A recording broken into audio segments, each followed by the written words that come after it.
Hello class 10th and students. तो दोस्तों कैसे आप लोग। दोस्तों इससे पहले मैंने इस क्वेश्चन पेपर का फर्स्ट पार्ट करा दिया है।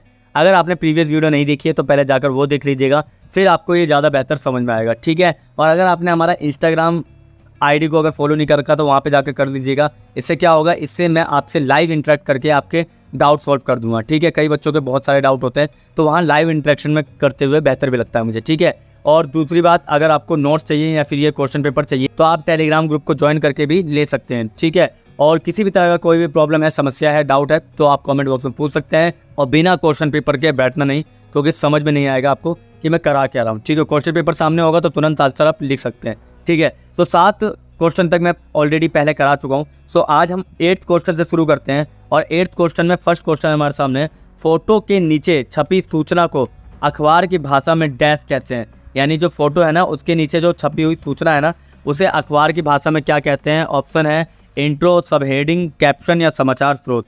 बताइए। तो फोटो के नीचे जो छपी सूचना होती है ना, उसको हम लोग क्या कहते हैं, उसको हम लोग कैप्शन कहते हैं, ठीक है। यानी या फिर आपने कभी इंस्टाग्राम पर अपनी फ़ोटो पोस्ट की हो तो आपको नीचे कैप्शन लिखने के लिए एक ऑप्शन आता है, तो आप कैप्शन लिख सकते हैं, ठीक है, क्लियर। तो फोटो के नीचे छपी हुई सूचना को अखबार की भाषा में कैप्शन कहते हैं। अथवा में है शतरंज के खिलाड़ी कहानी का उद्देश्य क्या है, उस समय के समाज का चित्रण करना, शतरंज के खेल की निंदा करना, गुलामी के कारणों के प्रति सचेत करना, मीर और मिर्ज़ा के जीवन चित्रण करना, ठीक है। समझ में आ गया। चलिए, तो चारों ऑप्शन में मुझे बताइए बेस्ट कौन सा है। तो शतरंज के खिलाड़ी कहानी का उद्देश्य गुलामी के कारणों के प्रति सचेत करना, क्लियर, समझ में आ गया। तो इसका जो है गा, ठीक है, गुलामी के कारणों के प्रति सचेत करना ही क्या होता है, उसका प्रमुख उद्देश्य है शतरंज के खिलाड़ी का, क्लियर। चलिए, तो 8th के बाद देखते हैं 9th क्या है। देखिए, मैं ऑप्शन भी करा रहा हूँ और ऊपर के क्वेश्चन भी करा रहा हूँ, ठीक है। इससे क्या होता है, इससे आपको एक आइडिया मिल जाएगा कि क्वेश्चन पेपर कैसे आने वाला है और हम कैसे तैयारी उसकी कर सकते हैं। चलिए, तो 9th क्वेश्चन देखते हैं क्या है हमारे सामने। 9th क्वेश्चन हमारे सामने, निम्नलिखित प्रश्नों के उत्तर के रूप में दिए गए विकल्पों में से सर्वाधिक उपयुक्त विकल्प छांट कर अपने उत्तर पुस्तिका में लिखिए। बहादुर घर में फिरकी की तरह नाचता रहता था का आशय है कि वह काम करने के लिए इधर उधर दौड़ता रहता था, वह बहुत शोर मचाता था, वह दिन भर खूब शरारत करता था, काम से बचने के बहाने ढूंढता था। बताइए। तो इसका आंसर है का, वह काम करने के लिए इधर उधर दौड़ता रहता था, ठीक है। यानी फिरकी की तरह नाचता रहता था ना, तो ऐसा बोलते हैं काम के लिए इधर उधर दौड़ना, ठीक है। अथवा में है माँ बाप का कर्जा तो जन्म भर भरा जाता है। बहादुर के इस कथन से क्या है, कि उसने अपने माँ बाप से बहुत सारा कर्जा ले लिया, या उसने माँ बाप द्वारा लिया गया कर्जा चुकाना है, या उसे माँ बाप के प्रति अपने कर्तव्य का एहसास है, या उसके माँ बाप पूरा जीवन कर्जा चुकाते रहेंगे, ठीक है। तो ऑब्वियस सी बात है इसके अंदर एक ही चीज़ है जो सबसे अलग लग रही है, वो है गा, उसे माँ बाप के प्रति अपने कर्तव्य का एहसास है, क्लियर। 9th। चलिए 10th क्वेश्चन देखते हैं। 10th है, शतरंज के खिलाड़ी कहानी में बिना युद्ध के नवाब को बंदी बनाए जाने पर भी मीर और मिर्ज़ा पर कोई प्रभाव क्यों नहीं पड़ा, क्योंकि वह उसके शत्रु थे। मीर और मिर्ज़ा अंग्रेज़ों के समर्थक थे। शतरंज के बादशाह को बचाना अधिक आवश्यक था। युद्ध करना उनका उत्तरदायित्व नहीं था। तो यही बताइए मुझे, इन चारों में बताइए, युद्ध करना उनका उत्तरदायित्व नहीं था, बताइए, ठीक है। तो इसका आंसर है शतरंज के बादशाह को बचाना अधिक आवश्यक था, ठीक है। तो शतरंज के बादशाह को बचाना अधिक आवश्यक था शतरंज के खिलाड़ी कहानी में, ठीक है। चलिए, अथवा में देखते हैं क्या है हमारे सामने। अथवा में शतरंज के खिलाड़ी कहानी का यह संवाद, घास तो आपके अब्बाजान छीलते होंगे, यहाँ तो पीढ़ियों से शतरंज खेलते चले आ रहे हैं, संकेत क्या करता है। मीर का मजाक, मिर्जा की हार, मीर की प्रतिकार भावना, या मिर्जा की असलियत। बताइए। तो यह है मीर की प्रतिकार भावना, ठीक है, क्लियर, समझ में आ गया। चलिए 11 देखते हैं क्या है हमारे सामने। 11th है, आपने अपने मित्र को पत्र लिखा, ये पत्र किस प्रकार का है। अगर आपने हमारी प्रीवियस वीडियो पत्र वाली नहीं करी है तो एक बार जाकर देख लीजिएगा, क्योंकि क्या है उसके अंदर, उसमें मैंने औपचारिक और अनौपचारिक दोनों तरह के पत्रों के बारे में मैंने आप लोगों को बताया है और बात भी की है। मैंने कहा भी था कि किस तरीके से MCQ भी पूछे जा सकते हैं। और देखिए, लिटरली मैंने जैसे ही उसके अंदर बताया और यहाँ पे देखिए सेम क्वेश्चन वैसे उतर के आ गया। तो प्रीवियस वीडियो का बहुत ज़्यादा फ़ायदा होता है अगली वीडियो के लिए, क्योंकि तुरंत आपके माइंड में कैच कर जाता है जो भी आंसर उसका होता है। तो अपने मित्र को जब लिख रहे हैं तो ऑब्वियस सी बात है क्या है, ये अनऑफिशियल है, ऑफिशियल तो है नहीं, तो अनऑफिशियल को हिंदी में बोलते हैं अनौपचारिक पत्र। ठीक है, तो इसका आंसर जो है वो है बी। क्लियर, समझ में आ गया। चलिए तो सेकंड देखते हैं, इसके अलावा क्या है। विस्तार से कही गई बात को कम शब्दों में व्यक्त करने की कला जो है वो क्या कहलाती है, बताइए मुझे। देखिए, विस्तार से कही गई बातों को कम शब्दों में लिखने को बोलते हैं सार लेखन। क्या बोलते हैं? ऑप्शन बी, सार लेखन इसका आंसर। ठीक है, अगला है निम्नलिखित प्रश्नों के रिक्त स्थान एक शब्द या वाक्यांश से भरिए और अपनी उत्तर पुस्तिका में लिखिए। तो लिखिए, बताइए कैसे लिखेंगे आप। ठीक है, तो पहला तो है अंधेर नगरी पाठ में टके शेर भाजी टके शेर खाजा कथन में निहित व्यंग अर्थ है। बताइए क्या अर्थ है इसका, बताइए।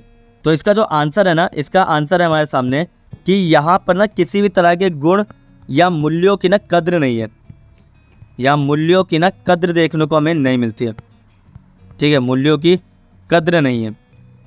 ठीक है, कद्र देखने को हमको नहीं मिलती है, यानी कदर देखने को नहीं मिलती। ठीक है, तो साथ साथ लिखते हुए भी चलिए। देखिए, मैं क्योंकि मेरे को तो कराना ही है, आप पोज कर करके इसके आंसर लिख सकते हैं। ठीक है, तो अंधेर नगरी पाठ में टके शेर भाजी टके शेर खाजा में हम देखते हैं कि किसी के भी गुण और मूल्यों की तो कदर ही नहीं है। ठीक है, वहाँ पे टैलेंट नाम की कोई चीज़ ही नहीं है, और टैलेंट को तो कुछ समझा ही नहीं जाता। ठीक है, सब उल्टा पुल्टा देखने को मिलता है। क्लियर, चलिए तो इसका आठवां में देखते हैं। अंधेर नगरी पाठ में महंत ने नगर छोड़ जाने का निर्णय क्यों किया? क्योंकि इसके अंदर हमें भावी यानी भविष्य में हमें देखने को मिलता है कि उसको पहले ही समझ में आ गया था कि भविष्य में कोई संकट आने वाला है। क्या आने वाला है? संकट की आशंका होने लगी थी उसे। ठीक है, संकट आने वाला है उसको पहले ही पता चल गया था, इसलिए उसने क्या किया, उसने निर्णय लिया कि भैया मैं तो यहाँ पे नहीं रहूँगा, तेरे को रहना तो तू है। ठीक है, 13 क्वेश्चन देखते हैं क्या है हमारे सामने।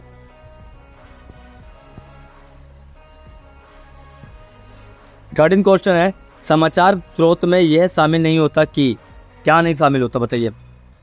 समाचार स्रोत में यह शामिल नहीं होता कि उन्हें समाचार कैसे प्राप्त हुआ। ठीक है, तो क्या लिखेंगे यहाँ पे? समाचार कैसे प्राप्त हुआ, बस ये नहीं पता चलता उन्हें। ठीक है, कैसे प्राप्त। ठीक है, तो समाचार कैसे प्राप्त हुआ ये समाचार स्रोत में कभी शामिल नहीं होता। ठीक है, सेकंड है अखबार का संपादकीय डैश पर आधारित होता है। बताइए, अखबार का संपादकीय जो है ना, संपादकीय जो है वो एडिटर बोलते हैं, वो हमेशा किस पे होता है? समाचारों पर। किस पे होता है? समाचारों पर। ठीक है, समाचारों पर देखने को मिलता है, समाचारों पर आधारित होता है। क्लियर, समझ में आ गया। चलिए 14वां क्वेश्चन देखते हैं, और 14th क्वेश्चन के अंदर हम देखते हैं कि ये क्वेश्चन आंसर है और इसमें रिक्त स्थान आपको भरना पड़ेगा। चलिए, 14th क्वेश्चन है, नाखून क्यों बढ़ते हैं पाठ के लेखक कौन है? बताइए। तो इसका जो आंसर है वो है हजारी प्रसाद द्विवेदी। हजारी प्रसाद, ठीक है, हजारी प्रसाद द्विवेदी। ठीक है, द्विवेदी। ठीक है, तो हजारी प्रसाद द्विवेदी इनके लेखक है, नाखून क्यों बढ़ते हैं पाठ के। अगला है हमारे सामने कि नाखून क्यों बढ़ते हैं पाठ में लेखक ने डैश की विचारधारा का संकेत किया है। सो किसके बारे में बताया उन्होंने? महात्मा गांधी, MG। जी हाँ, महात्मा गांधी की बात कर रहा हूँ, MG म्यूजिक MG नहीं, महात्मा गांधी MG। गा मतलब गा का क्वेश्चन हमारे सामने, अंधेर नगरी नाटक के लेखक है कौन है भैया? अंधेर नगरी जो नाटक है ना, उसके जो लेखक है वो जयशंकर प्रसाद है। क्या है? जयशंकर प्रसाद। जयशंकर प्रसाद। ठीक है, अंधेर नगरी नाटक के डैश तत्व के कारण वह अन्य विधाओं से भिन्न है। क्या है बताइए। तो इसका जो आंसर है हमारे सामने वो है अभिनियता। ठीक है, अभिनियता देखने को मिलता है इसमें। ठीक है, क्लियर, समझ में आ गया। चलिए, तो 15th क्वेश्चन देखते हैं क्या है हमारे सामने। 15th क्वेश्चन, निम्नलिखित संवाद किस पात्र के हैं? किन्हीं दो की पहचान करें और रिक्त स्थान भरिए। देखिए, पहला का देख वे मेरा काम सबसे पहले होना चाहिए। ठीक है, देख वे मेरा काम सबसे पहले होना चाहिए, ये किसने कहा है बताइए। तो ये जो आंसर है ना इसका किशोर है, किशोर ने कहा था। ठीक है, किशोर ने कहा था। ठीक है, 16th क्वेश्चन हमारे सामने, नीचे दिए गए कथनों में से किन्हीं दो कथन उत्तर पुस्तिका में गलत या सही बताइए कि सही है या गलत है। चलिए देखते हैं क्वेश्चन कौन कौन सा है हमारे सामने। तो पहला क्वेश्चन है हमारे सामने, नाखून क्यों बढ़ते हैं। ठीक है, तो नाखून क्यों बढ़ते हैं में पाठ में पशुता से आशय है बुरी प्रवृत्तियाँ, बिल्कुल सही है। ठीक है, तो नाखून क्यों बढ़ते हैं पाठ में पशुता से आशय है हमारे सामने बुरी प्रवृत्तियाँ, बिल्कुल बिल्कुल सही है ये।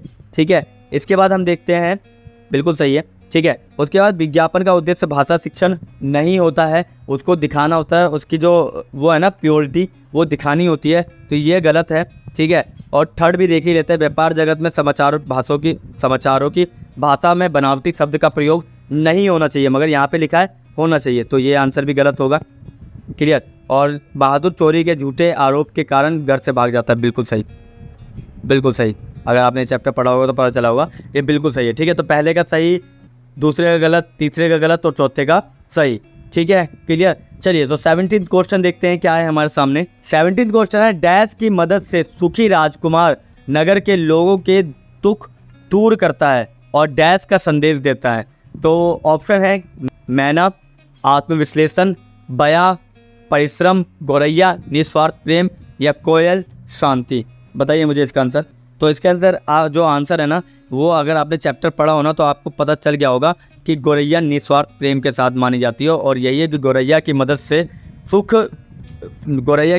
से सुखी राजकुमार नगर के लोगों के दुख दूर करता और निस्वार्थ प्रेम का संदेश देता, ठीक है। और अथवा में देखिए, सुखी राजकुमार कहानी में डैश के द्वारा बार बार मिस्र देश जाने की बात की गई है। इससे हमें समझ सकते हैं कि उसमें डैश, अब डैश में क्या है, गौरैया काम से जी चुराने की प्रवृत्ति है, मेयर दिखावा करने की प्रवृत्ति है, अंगरक्षिका नगर में रहने के प्रति उदासीनता है, गौरैया ऐश्वर्य के प्रति आकर्षण है।